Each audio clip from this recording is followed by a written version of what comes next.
लेकिन राम का पाप जमा हो गया। क्या जमा हुआ? अरे मुनि वशिष्ठ थे पंडित ज्ञानी, शोध के लगन धरी, सीता हरण मरण दशरथ के, सीता हरण मरण दशरथ के, वन में विपत्ति परी हो, वन में विपत्ति परी रे, करम गति तार से नहीं टरी।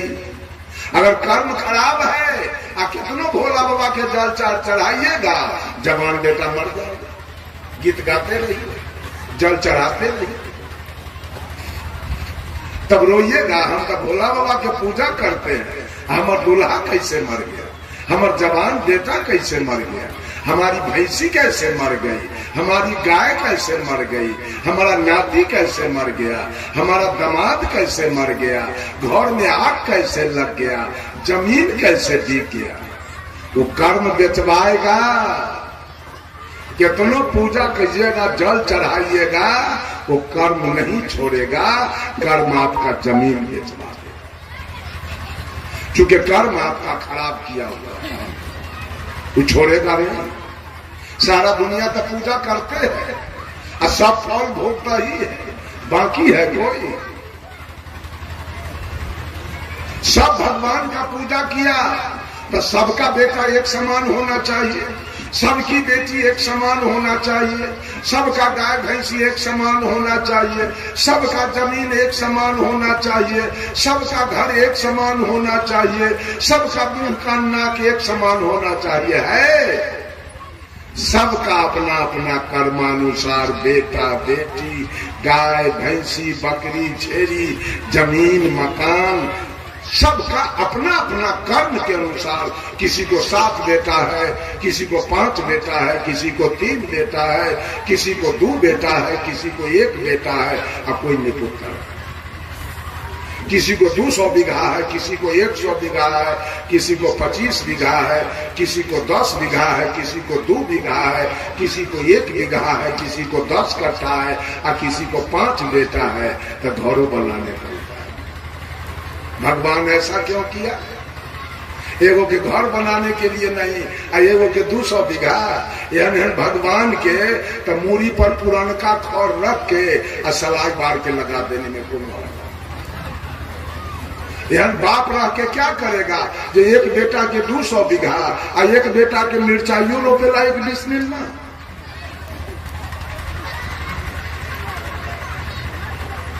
सब कर्म का परिणाम है बाबू, भगवान तो है ये नहीं। भगवान अगर है तो रत्ती रत्ती बांट करके आप लोग अपना हिस्सा में ले लीजिए, हमको मत दीजिए। एक चुटकी हम लेने के लिए तैयार हैं, एक रत्ती भी भगवान अपना हिस्सा में हम लेने के लिए तैयार नहीं। आप लोग ले करके खूब रात दिन पूजा कीजिए, हमको करना नहीं। 68 वर्ष का उम्र मेरा बीत रहा है, आज तक मैं मंदिर का मुंह नहीं देखा, आज तक कोई तीर्थ व्रत में नहीं गया, आज तक कोई पत्थर पानी को मैंने प्रणाम नहीं किया, आज तक चोरी दलाली नहीं किया, आज तक किसी का हत्या बलात्कार नहीं किया, आज तक मुंह में खैनी बीड़ी सिगरेट जर्दा किमाम नहीं दिया, आज तक कोई गलत काम नहीं किया। मंदिर जाने वाले तो सब गलत काम करते हैं, बीड़ियों पीते हैं, खैनियों खाते हैं, सिगरेटों पीते हैं, गांजों पीते हैं, दारुओं पीते हैं, मछली खाते हैं, मांस खाते हैं, दलाली मारते हैं, घूस खाते हैं, चोरी करते हैं, डंटी मारते हैं, दूध में पानी मिलाते हैं, आटा में चोकर, घी में डलडा मिलाते हैं। लेकिन हम लोग मंदिर कभी नहीं जाते हैं और एक भी पाप कर्म नहीं।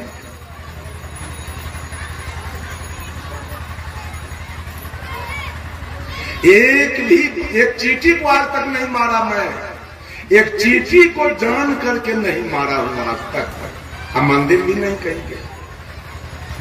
एक पादरी जी थे, पादरी जी नित्य दिन गिरजाघर पर जाकर, यह दृष्टांत है, इसको सिद्धांत आप लोग मत समझेंगे, यह कबीर का सिद्धांत नहीं। कबीर के सिद्धांत में थोड़ा सा भी कहीं गड़बड़ी नहीं मिलेगा। यह दृष्टांत है, दृष्टांत थोड़ा गड़बड़ हो सकता है, इसकी गारंटी मैं नहीं दूंगा। एक पादरी जी थे और पादरी जी नित्य दिन गिरजाघर पर जाकर प्रवचन देते थे, ये दुनिया के लोग भगवान पर विश्वास करो और पुण्य कर्म करो, तुम्हारी मुक्ति हो जाएगी, तुम्हारे जीवन में सुख शांति आ जाएगी, तुम्हारा मोक्ष हो जाएगा, तुम्हारा कल्याण हो जाएगा।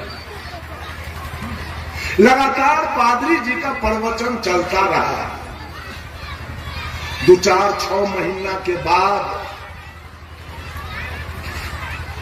एक पारखी संत गए, कबीरपंथी, कहा पादरी जी 6 महीना से मैं आपका प्रवचन सुन रहा हूं और 2 बात पर आप अधिक बल देते हुए, भगवान पर विश्वास करो, भगवान की पूजा करो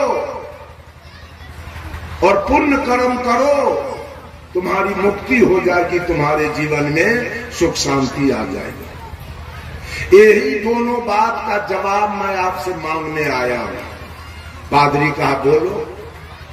कबीरपंथी साधु ने कहा जो भगवान पर विश्वास करे, रात दिन भगवान का पूजा करे, रात दिन जलधारी करे, रात दिन किसी नाम का जाप करे और वो कर्म बढ़िया न करे, उसकी क्या गति होगी?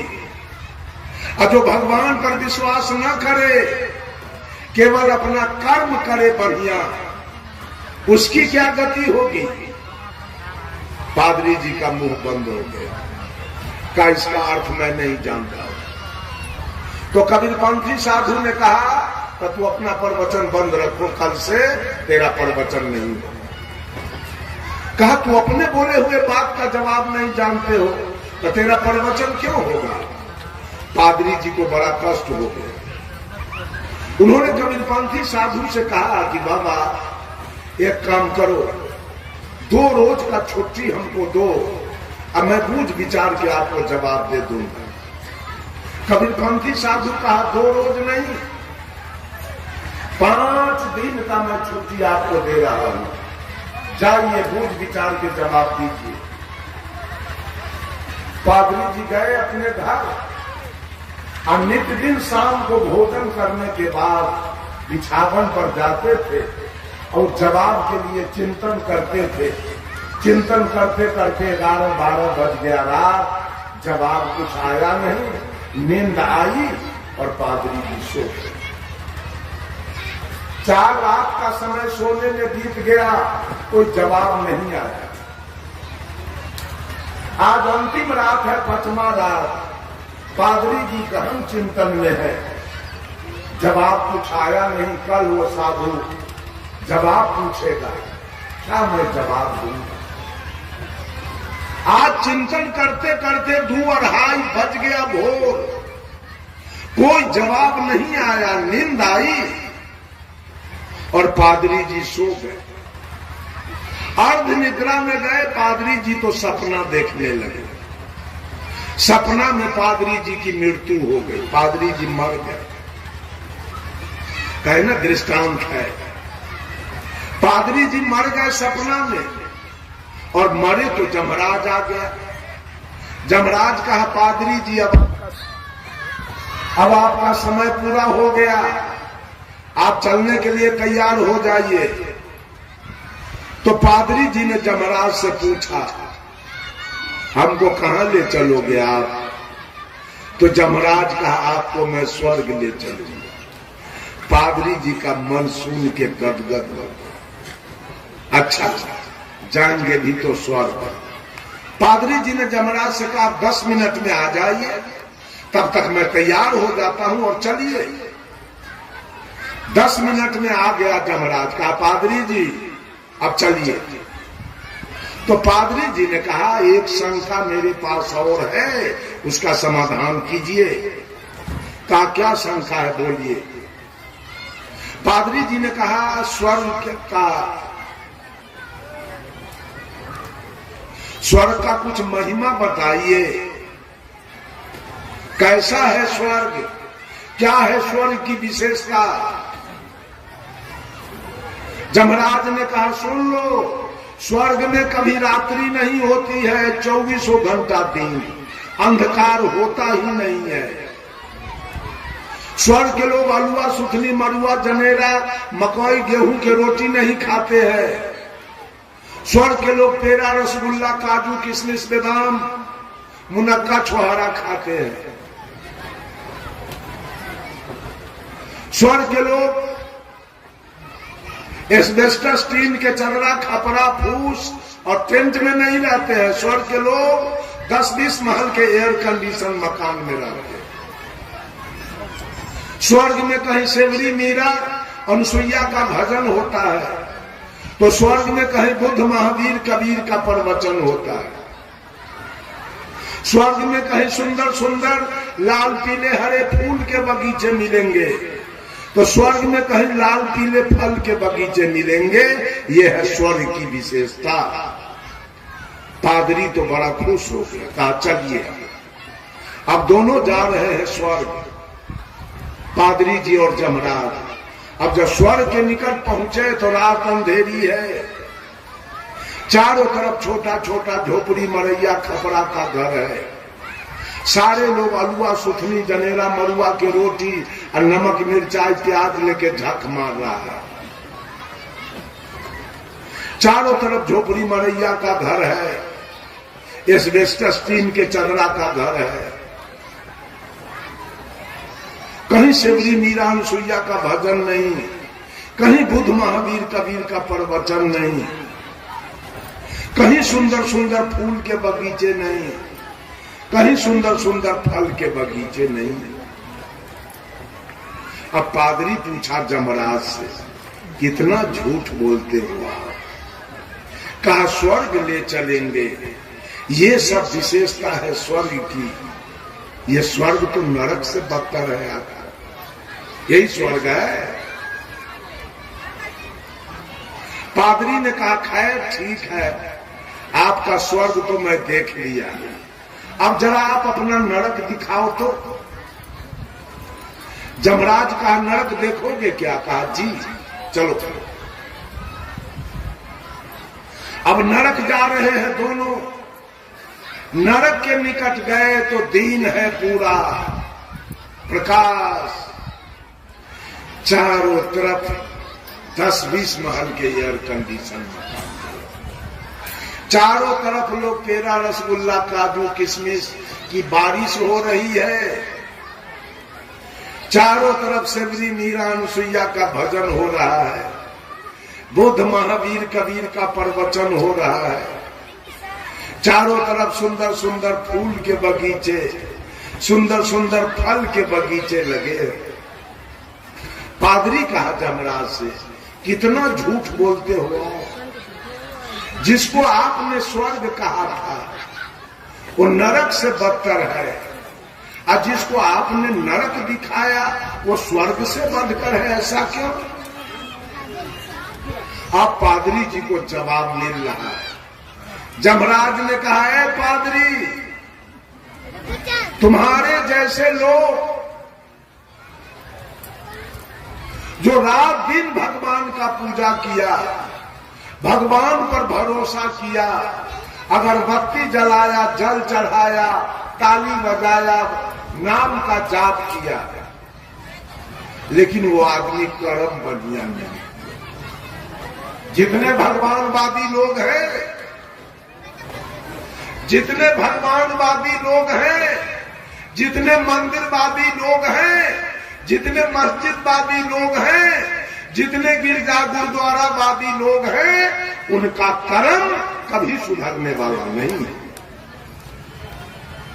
मंदिर जाने वाले दूध में पानी मिलाएंगे, आटा में ठोकर मिलाएंगे, घी में डलडा मिलाएंगे, चावल में कंकर मिलाएंगे, क्योंकि वो मंदिर के भरोसा पर जीते हैं। वो गाली पढ़ेंगे, वो आरी तोड़ेंगे, वो झूठ बोलेंगे, वो मांस खाएंगे, मछली खाएंगे, तारी दारू पिएंगे, गांजा भांग पिएंगे। उनका कर्म कभी ठीक नहीं होगा। हम लोग मंदिर क्या करने जाए? हमारा तो मंदिर यही है, बगीच टेम्पुल, ये काया मंदिर है, इसी में मैं रहता हूं। वो राजमिस्त्री के बनाया हुआ मंदिर से हमको कोई मतलब नहीं है, कोई जरूरी हमको नहीं है वहां से। सारे लोग जा रहे हैं, कर्म का कहीं सुधार नहीं।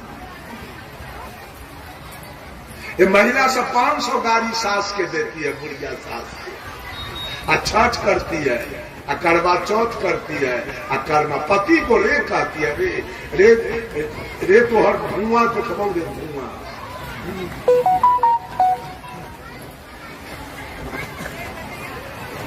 जेल से गाड़ी देती है पति के, अब देवता के पूजा करती है छठ के, करवा चौथ, कर्मा धर्मा तीज, जितिया करती है। कर्म सुधर जाएगा? कभी सुधरने वाला नहीं है। मंदिर जाने वालों का और भगवानवादी का कर्म कभी नहीं सुधरने वाला, क्योंकि भरोसा पर जी रहा है। जिसका बाप दरोगा हो उसका बेटा नहीं सुधरेगा। बाप के भरोसा पर जी रहा है, बापे दरोगा है, किसी का इज्जत लूट लेंगे, क्या बिगाड़ेगा हमें? किसी को मर्डर कर देंगे, क्या बिगड़ेगा हमारा? FIR तो होते न करेगा हमारा, क्योंकि वो बाप के भरोसा पर जी रहा है। ऐसे सारे दुनिया के लोग मंदिर के भरोसा पर जीने वाले, हम लोग अपना भरोसा पर जीने वाले हैं। और 24 घंटा ध्यान रहता है कि एक गलती न हमसे हो जाए कि कोई ऊपर आ रहा है। हम भगवान के भरोसा पर जीने वाले लोग नहीं हैं, अपना कर्म सुधार के चलते हैं। कहा महाराज, है पादरी, तुम्हारे जैसे लोग जो जीवन भर भगवान का पूजा किया, इससे लक्ष्मीपुर में आधा जादव है, आधा मंडल कमंडल है, लेकिन दोनों तरफ घूम के हम देख लिए, लगता है कि पूरा गांव में 1 करोड़ से कम बकरी नहीं होगा। और सारा लोग देवी देवता की पूजा कर रहा है, सब मंदिर मस्जिद जा रहा है, प्रणाम कर रहा है, अगरबत्ती बार रहा है। हमको लगता है पूरा गांव का साई है, सब बकरी पोस पोस के कटवाता है। सुधर जाएगा? मंदिर जाने वाले सुधर जाएंगे कभी भी? छठ भी होता होगा गांव में, चकचंदा भी, जितिया भी, करवा चौथ भी, होली भी, दिवाली भी, बैनाथ भी, जगन्नाथ भी, गंगा स्नान भी चलता होगा, लेकिन कितने पापों कर्म हो रहा है, उतने हत्या भी हो रहा है। नहीं है सुधारने वाला। कहा जमराज पादरी जी, तुम्हारे जैसे लोग जो जीवन भर भगवान का भरोसा किया, रात दिन भगवान का पूजा किया, लेकिन वो कर्म बढ़िया नहीं किया, वही लोग आकर इस स्वर्ग को नरक बना, वही लोग आकर इस स्वर्ग को नरक बना दिया है। और जिसने अपने कर्म का भरोसा किया, भगवान का भरोसा छोड़ दिया, वो सारे लोग आकर इस नरक को स्वर्ग बना। कर्म भगवानवादी लोग स्वर्ग को नरक बनाया और कर्मवादी लोग नरक को स्वर्ग बनाया है। राम बोलावा भेजिया, दिया कबीरा रोए, और जो सुख साधु संग में सो बैकुंठ न होए। जिस दिन मनुष्य का कर्म केवल ठीक हो जाए, स्वर्ग जाने की आवश्यकता नहीं पड़ेगी, स्वर्ग उतर के आपके निकट आ जाए। कर्म ठीक हो रहा है, कर्म ठीक है। हम तो देखते ही सब कहते हैं कि हम कबीर पंथी हैं, कि इतना बकरी कहां से आ गया गांव में? बाप रे, रोड पर नाक नहीं देल जाता है, बकरी के पेशाव महत्ता है।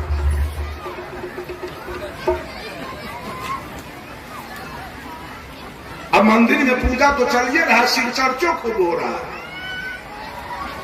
अब सुधार कुछ नहीं है, कोई पैसा नहीं। बंधुओं,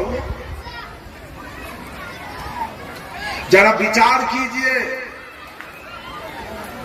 कैसे आपके जीवन में सुख आएगा।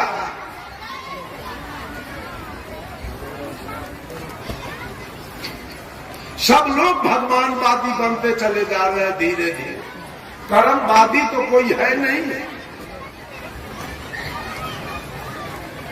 परिश्रमवादी नहीं है, सब भगवानवादी बनते जा रहे हैं। भगवान अगर होता तो सबसे पहले तो रसातल में हमको ले जाता।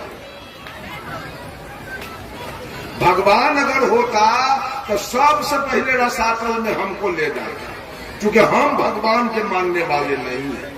मैट्रिक तक की पढ़ाई मैंने किया और सरस्वती के मूर्ति को कभी मैं प्रणाम नहीं, तो हमको तो पहले रसातल में ले जाना चाहिए। भोला बाबा को चाहिए कि पहले रसातल में हमको ले जाना। अरे हमरा में ताकत उतना कबीर ने दिया कि भोला बाबा के लेके हम रसातल में मिला दे, हमको मिलाने का पावर उनके पास, हम मिला देंगे उसको रसातल में, हमको कौन मिलाए।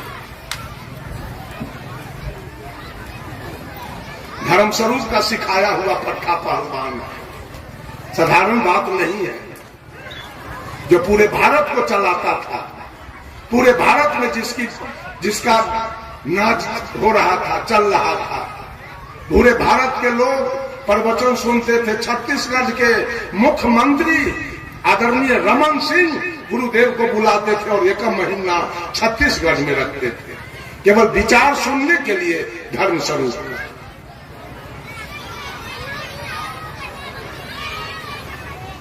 उसी दर्जा के परम पूज्य अभिलाष साहब इलाहाबाद के रहने वाले, उसी दर्जा के परम पूज्य ज्ञान साहब गुजरात के रहने वाले।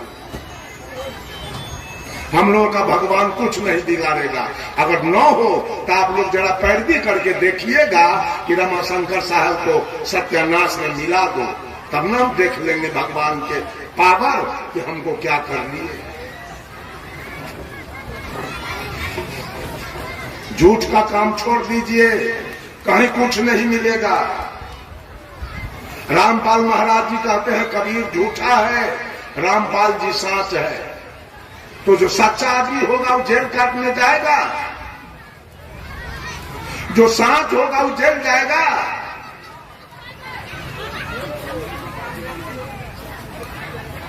छत्तीसगढ़ गए हम, छत्तीसगढ़ एक आदमी तीन भाई है, तीन भाई में से नाम नहीं खोलेंगे, कहा कि वीडियो वहां जाएगा तो पढ़ लेगा कि साहब जी मेरा चर्चा किए। तीन भाई है, तेली जात के साहू जी। बड़ा भाई के पास 4 लड़का, मझिला भाई के पास 2 लड़का और छोटका भाई के पास भी 2 लड़का। बड़का भाई का 2 बेटा, चारों था कबीरपंथी, लेकिन 2 बेटा चला गया रामपाल के यहाँ और रामपाल से दीक्षा ले लिया और सब कुछ छोड़ दिया। किसी को भीख देना, किसी के यहाँ भोज खाना, किसी के यहाँ आना जाना, सब बंद कर दिया दोनों भाई। अंत में पिताजी को भी ले जा करके रामपाल से दिवा दिया दीक्षा। अभी चचेरा भाई और चच्चा सब समझाते समझाते हार गया। अरे तू दीक्षा ले लिया, लेकिन भाईचारा रखो, चचा भतीजा का रिश्ता रखो, अपनापन रखो। कहा नहीं, हमको गुरुजी कहा है कुछ नहीं रखिए। कहा अच्छा ठीक है, तू अपने जगह पर रहो, हम लोग अपने जगह पर रहेंगे। अंत में बुढ़ा करके उसके पिताजी मर गए। पिताजी को लेके श्मशान चला। वो छत्तीसगढ़ के गांव के लोग, गांव का नाम है फाथा मार। बराबर मेरा कार्यक्रम वहां होता रहता है छत्तीसगढ़ में। अभी भी आया था, आज भी आया। हम की गर्मी में हम नहीं जा सकते, वहां बड़ी गर्मी पड़ती। जब वो पिताजी को चिता लेके चला दफनाने, गांव के लोग कहा मैं अपने खेत होके चिता नहीं जाने दूंगा, लाश नहीं जाने दूंगा, जाओ रामपाल से जगह मांग लेना, रामपाल से जाओ रास्ता मांग लेना, मैं हम लोग नहीं जाने देंगे अपने खेत होके। लाश रुक गया दरवाजे पर, कहा एक आदमी मंदिर नहीं जाएगा और जाने नहीं देंगे लाश रुक गया दरवाजे पर। दोनों भाई आया, ये दो भाई तो कबीरपंथी था, उसका भी मैं नाम जानता हूं, नाम नहीं कहूंगा।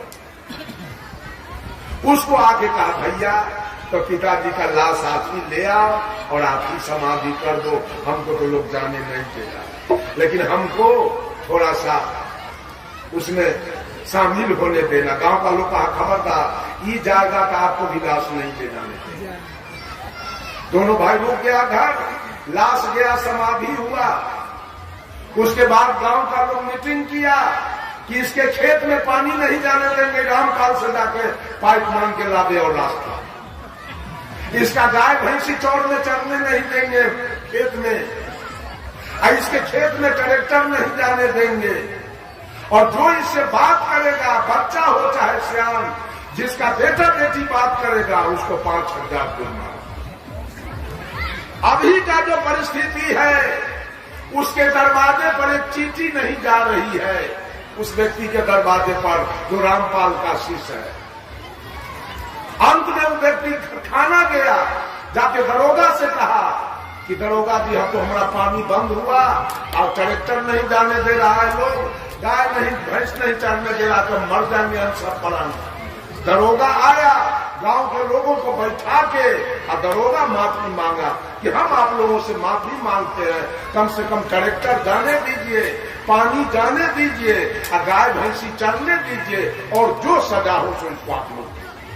तब गांव का लोग मान गया, ठीक है मर जाएगा खाने बिना इसका बाल बच्चा, पानी जाने दो, ट्रैक्टर जाने दो, और गाय भैंसी चरने। वही चल रहा है। जिसके यहाँ हम गए उससे कहे कि हमको आदेश दीजिए तो हम इससे थोड़ा बात करें। कहा नहीं गुरु जी आप जाइएगा तो तुरंत 5,000 हमको देना पड़ेगा, तुरंत 5,000 जुर्माना हमको लग जाएगा। ये गुरु का काम है कि चेला को ऐसा बना दो कि समाज से आउट हो जाए, बाहर हो जाए। यही सब ज्ञान है गुरु का, यही सब ज्ञान है मुक्ति का।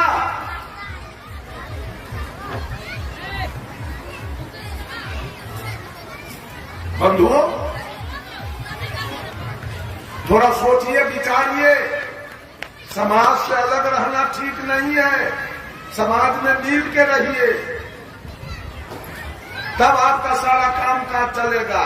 ये रामपाल जी समाज से अलग करते हैं, चेला को साफ बाइकाट करते हैं। ज्ञान कैसा देते हैं मालूम है? कबीर साहब का तस्वीर देखिए। किसी भी महापुरुष को दो प्रकार से जाना जाता है, एक तो उसके इतिहास से और नहीं तो एक तो उसके वेशभूषा से।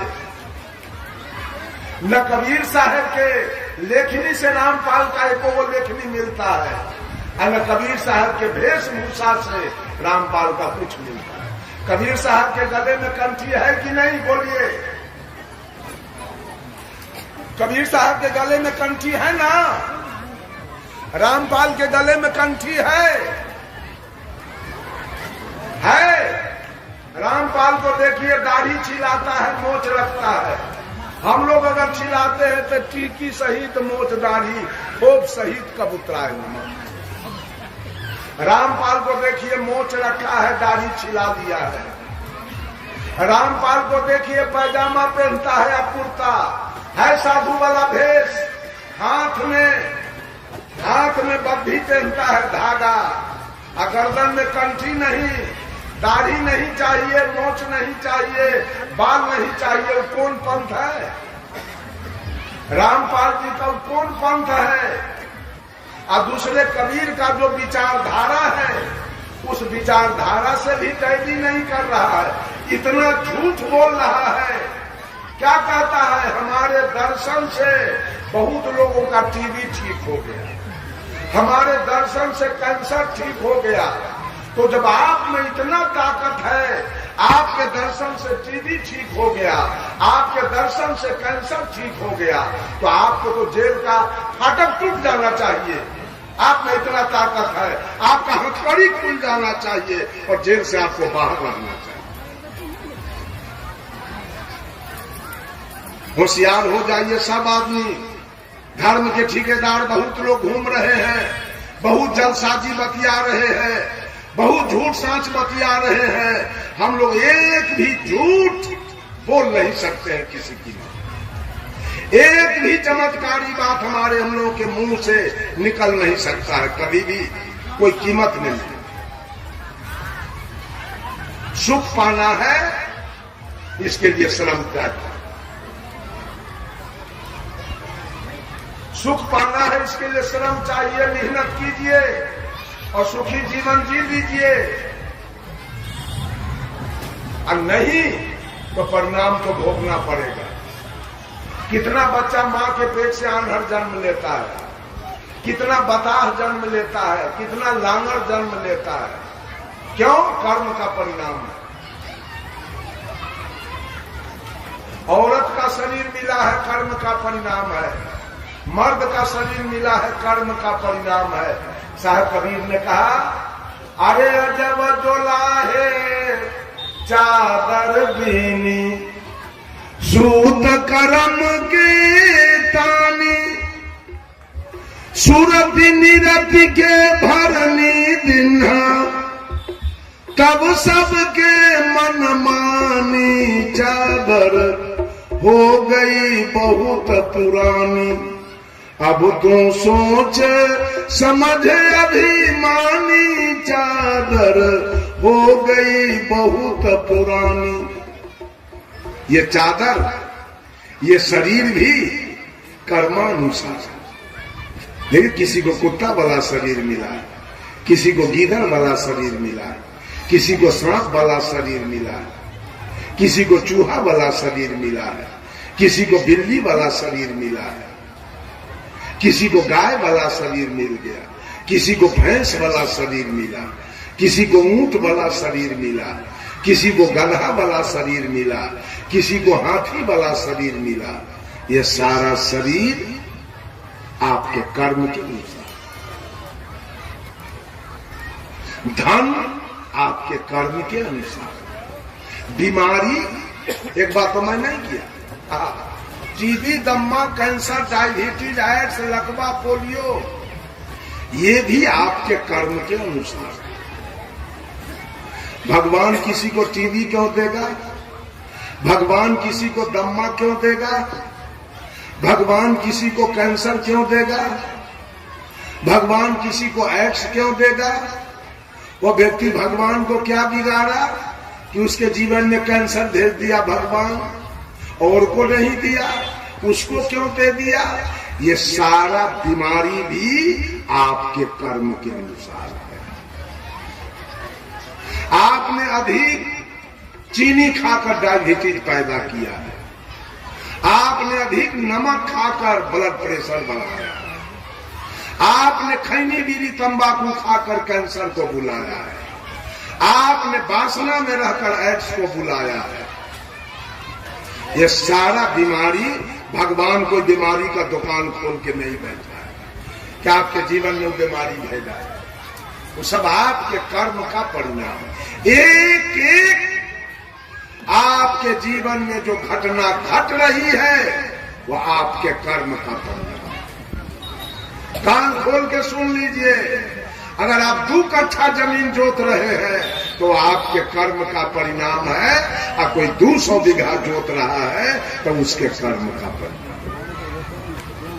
किसी का बेटा पोता इंजीनियर डॉक्टर बना है तो उसके कर्म का परिणाम है। आपका बेटा ईंटा बालू सीमेंट ढो रहा है और भैंसी चला रहा है और टेम्पू चला रहा है तो उसके कर्म का परिणाम।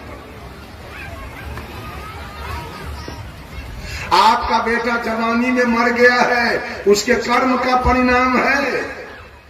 आपकी भैंस मर गई है, वो आपके कर्म का परिणाम है। और आपका दामाद मर गया है, आपके कर्म का परिणाम। डाइन को मत नाम लगाइए और डाइन को गाली मत दीजिए और मामला फौजदारी मत करवाइए। ये सारा आपके कर्म का,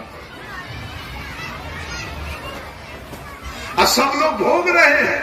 आपके बगले वाला का बेटा डॉक्टर हो गया, आपका बेटा भैंसी चला रहा है, आपको नजर पसार के देख रहे हैं। आपके बगले वाला का बेटा प्रोफेसर हो गया, आपका बेटा ईंटा बालू सीमेंट हो रहा है, आपको नजर पसार के देख रहे हैं। आपके बगले वाले को 10 बीघा खरीदा गया, आप बकैया ठीका जोत रहे हैं, नजर पसार के देख रहे हैं। आपके बगल वाले का पक्का का 3 महला बन गया, आप बगले में झोपड़ी में एस्बेस्टस में रहते हैं, आप तो आंख पसार के देख रहे हैं। कर्म का परिणाम तो आंख पसार के देख रहे हैं। हम तो कहते कर्मानुसार कोई औरत चाहे मर्द गोरा सुंदर है देखने में, आपने कर्म के अनुसार कोई काला कलूठा कुरूप है देखने में, वो भी करने पर दिखे। भगवान किसी को कोई कुरूप क्यों बनाएगा? भगवान किसी को सुंदर क्यों बनाएगा? भगवान को कोई घूस दिया है कि हमको सुंदर बना दीजिए? सारा कुछ एक एक घटना आपके जीवन में घट रही है, वो सारा आपके कर्म का। सब आदमी संभल जाइए, अपने अपने कर्म को संभाल दीजिए। अगर सुख भोगना है, शांति भोगना है, अगर सदगति पाना है, तो अपने कर्म को ठीक कर। मंदिर जाने से कुछ नहीं मिलेगा, मस्जिद जाने से कुछ नहीं मिलेगा, गिरजा गुरुद्वारा जाने से कुछ नहीं, जाप करने से कुछ नहीं मिलेगा। मैंने कहा वो सुग्गा जाप करते करते पिंजरे में बुढ़ाते जेल में मर गया, मुक्ति नहीं है। एक साधु बाबा थे, एक सुग्गा पाल के रखे थे और रात दिन सुग्गा को पढ़ाते थे, मीठो कहो सीताराम। तो सुग्गा पढ़ता था सीताराम, पढ़ते पढ़ते बहुत दिन बीत गया, 10-12 बरस।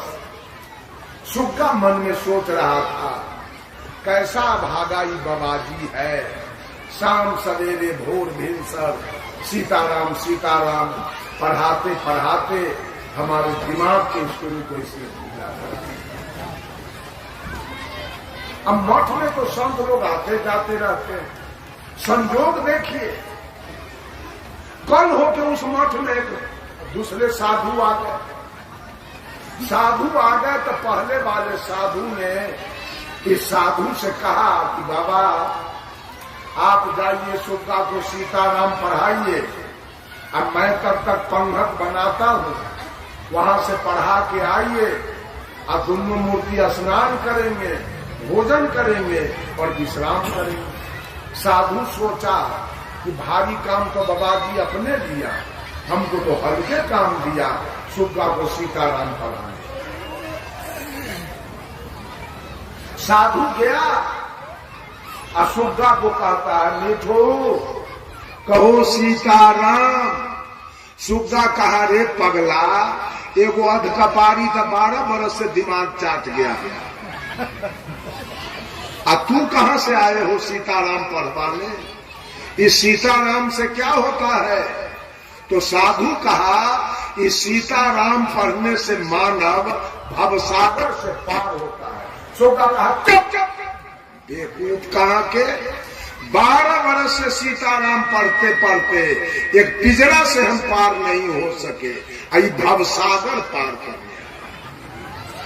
कहा, जाते हो कि नहीं जाते हो मेरे नजर के सामने से? साधु कहा, मीठू मैं तुम्हारी बात जान गया, तुमको कोई थ्योरी का ज्ञान दिया, प्रैक्टिकल ज्ञान नहीं दिया। अगर प्रैक्टिकल ज्ञान दिया होता तो आज तक तू पिंजरा से पार हो जाता। सुन लो, आज मैं तुमको पिंजरा से पार करके रहूंगा। सुग्गा कहा, आज ही तेरा सदुवई मैं देख लूंगा। कहा, ठीक है, मैं जा रहा हूं आश्रम, स्नान करके भोजन करके विश्राम में जाऊंगा और शाम में मैं नहीं आऊंगा। तेरा जो गुरु है साधु, वही तुमको आएगा सीताराम पढ़ाने, और उसको मैं देखा हूं खराम पहने हुए। वो खराम पहन के आएगा तो दूर से खराम के खटर खटर का आवाज सुन लेना और पिंजरा में चित होके उलट जाना, पैर ऊपर धर नीचे, आंख दोनों बंद कर लेना। लाख बाबाजी बुलावे, मीठू कहो सीताराम, एक बार भी मत बोलना। कहा ठीक है जाओ। साधु जी चले गए। शाम में पहले वाले साधु आए और यहाँ आके कहते हैं मीठू, सुग्गा उनके खराम के खटर खटर का आवाज सुना और पिंजरा में चित होके उलट गया, आंख दोनों बंद कर लिया। साधु जी आए, कहा मीठू कहो सीताराम, मीठू कहो सीताराम। सुग्गा एक बार भी नहीं हो। साधु जी समझ गए सुग्गा की मृत्यु हो गई, सुग्गा मर गया। नौकर को कहा जी पिंजरा ले जाओ उधर, सुग्गा मर गया, इसको निकाल के फेंक के तब पिंजरा लेके आओ। नौकरबा पिंजरा उधर लेके गया, पिंजरा खोला और सुग्गा नवदूत। जपने से मुक्ति मिली कि मुंह बंद करने से? है बिना मतलब के हल्ला करते हैं। गहकी है ये ना, सौदा पसारने हैं। बहुत लोग बेमतलब के हल्ला करता है। विद्यार्थी के शाम सवेरे पढ़ने नहीं देता है, वो पूछता है बड़का धार्मिक व्यक्ति हम है, शाम सवेरे खूब हल्ला करेगा मंदिर में जाके। उससे कुछ होने जाने वाला नहीं है। सुन लीजिए कान खोलकर, संयमी बनिए, मेहनत कीजिए, पढ़ाई लिखाई कीजिए, खेत में मेहनत कीजिए, मवेशी पालिए, बिजनेस कीजिए, नौकरी कीजिए, क्रिकेट में जाइए। और कितना रुपया कमाया सचिन तेंदुलकर, सुनील गावस्कर, कपिल देव, महेंद्र सिंह धोनी, विराट कोहली, रोहित शर्मा। जाके देखिए कितना सुख भोग रहा है। आप भगवान की पूजा कीजिए। सिनेमा में कमाया अमिताभ बच्चन, शाहरुख खान, सलमान खान, हेमा मालिनी, देखिए कितना सुख से जी रहा है। भोजपुरी में कमाया भरत शर्मा व्यास, खेसारी लाल यादव, दिनेश लाल यादव निरहुआ, विजय लाल यादव, कितना रुपया कमाया देख लीजिए, जी रहा है सुख से। आप भगवान के फेर में पड़े, भोला बाबा के फेर में पड़े हैं, सोखा बाबा के फेर में पड़े हैं, कारिक बाबा के फेर में पड़े हैं। भगवान धन देता है, अपने तो बड़ा दलिद्रा सवार है, आपको धन देता है।